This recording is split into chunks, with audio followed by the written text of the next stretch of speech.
Welcome back to MMA Al Dente. I am the guy who picked Vladimir Matyushenko to defeat Andrei Arlovsky. And I'm here to talk about Tony Ferguson versus Bobby Green. This is a fight that would have been very exciting a few years ago, and now it's still kind of exciting, but it's also pretty dreadful, especially because Tony Ferguson has looked like a shell of himself. But look, I'm aware of all the context. Tony Ferguson, he is on a five-fight losing streak, but it's against champions, contenders, and challengers. He's a guy that has never lost a shitty fight, not since before he got to the UFC. But here, I have major doubts about him, even with all the context. He's only suffered one legit knockout loss where he was knocked unconscious, and that was to Michael Chandler. And that was what, a year or two ago, year and a half ago, whatever it was.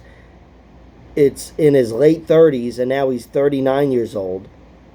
Even if that's the one strike against his chin, and it's got to count two or threefold, considering how old he is and how weathered he is, and also how brutal that knockout was. That's one of the most deadly knockouts I've ever seen in my life. So I have doubts about Tony Ferguson's chin, and of course the Justin Gaethje beating. Even though he didn't go down in that fight, he kind of just staggered out of the fight. That was a very brutal, sustained beating for 23 minutes or whatever. So that took something from him. That probably took a lot from him. And his other losses as of late are Charles Oliveira and Beneil Dariush. Both thoroughly outgrappled him. And to Tony's credit, he survived, especially in the Charles Oliveira fight.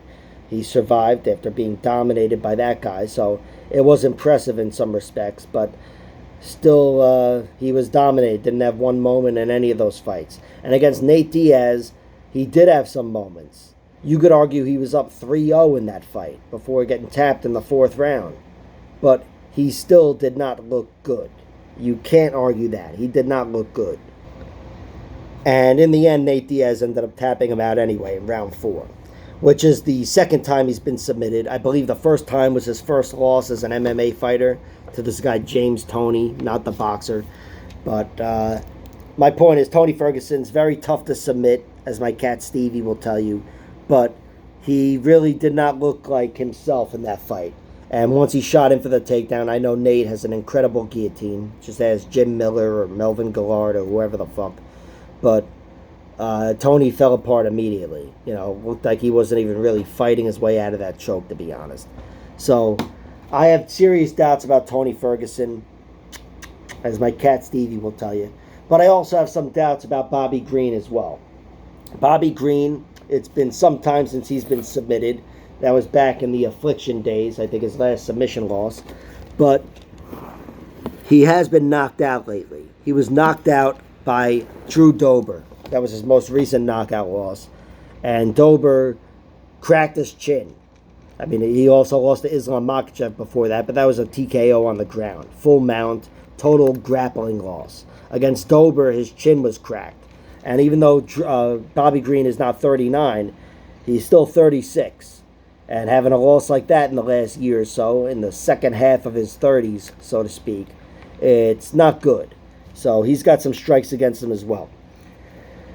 But in general, Bobby Green is the guy I trust more. I trust him more in a firefight. I trust him more in a regular fight, in a boring fight. I just trust Bobby Green more.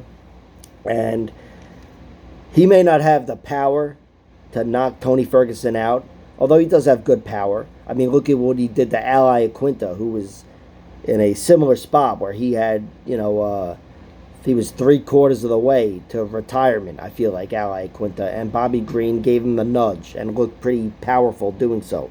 So Bobby Green, he could get Tony Ferguson out of there if Tony Ferguson is physically compromised. But in a fight that I expect to go the distance, I think Tony Ferguson is the guy I certainly trust more. And he is a guy who historically has allowed his opponents into the realm of winning any decision he's been in. He's famous for being the king of split decision losses. Or maybe that was Jorge Masvidal or fucking Guy Mezger or whoever.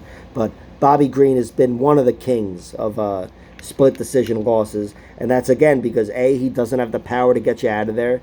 And B, he kind of takes his foot off the gas here and there. Sometimes he sacrifices a little volume for showboating, which is a trait Nate Diaz has, certainly.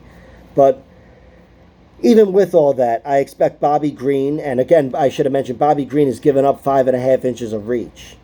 So he's up against it physically against a long, tall striker like Tony Ferguson. But I still think Bobby Green is just going to be the sharper fighter. I think he's going to be landing better. I think he'll be more likely to hurt Tony Ferguson. And I envision, despite any reach advantage or whatever the fuck, a victory for Bobby Green. One in which he starts to pull ahead a little bit and bust Tony up with straight shots. So that's the pick, Bobby Green by decision. And I'm pretty confident in that. And but I'm not confident in a decision, to be honest. I'm confident that he wins, but I can't say I'm confident in him winning by decision, or I would have bet on it. But there's just too many doubts for me to bet on this at all. To be honest, if I throw money on anything, it'll be Tony Ferguson by knockout or decision. They have knockout or decision at plus 550, as well as decision flat plus 550, which shows you how fucking stupid they are. But I think there's value on Tony Ferguson because I have enough doubts on Bobby Green, but Bobby Green is the pick. He should win this fight, even with all the context. I'm aware Tony Ferguson's only lost to really, really good fighters, but I just have too many doubts. So that's that. Like, share, subscribe, all that horse shit, and check out my other videos.